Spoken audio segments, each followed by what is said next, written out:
Time check. Alas 2:14 in the morning. Magpe-prepare ako ng request ng aking biyenan. Gagawa tayo ng cordon bleu. Ito yung mga ingredients natin. Ito yung chicken. Then, meron tayong sliced cooked ham from CDO. Tapos, meron tayong quick melt na Magnolia quick melt cheese. Then, may pepper. And then, may konting salt. Ayan. Umpisa na po natin. At maya-mayang konti. Ipopost ko muna itong video. Tapos itutuloy natin pag meron na tayong, nakaisa na tayong finished product.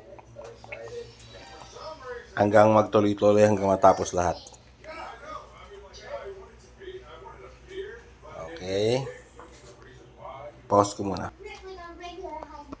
Hey, bigyan. Huwag mo na play. I-ano muna. Naka-play na.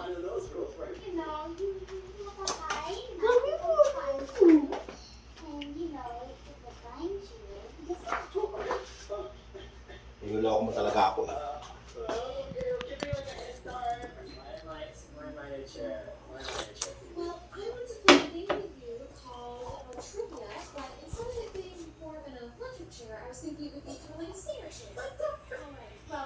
Ayan na. Pinaprepare ko na po yung chicken. And then, patungan natin siya ng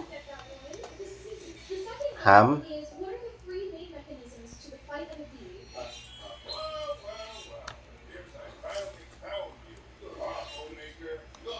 Then cheese.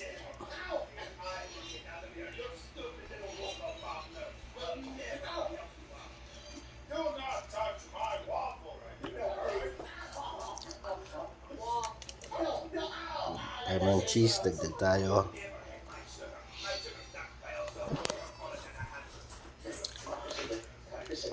Siguro isang slice pa ng cheese.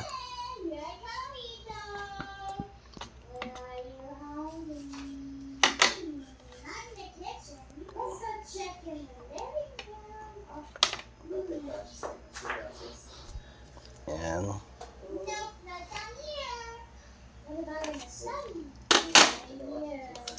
Ang ham natin 1, 2, 3, 4, 5, 6, 7.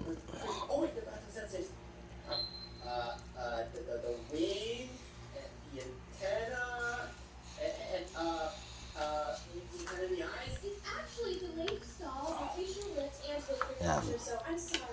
Pwede na siya for ano. Lagyan lang natin ng konting pepper at konting salt. Tapos i-roll ko na siya. Tapos muna ulit tayo.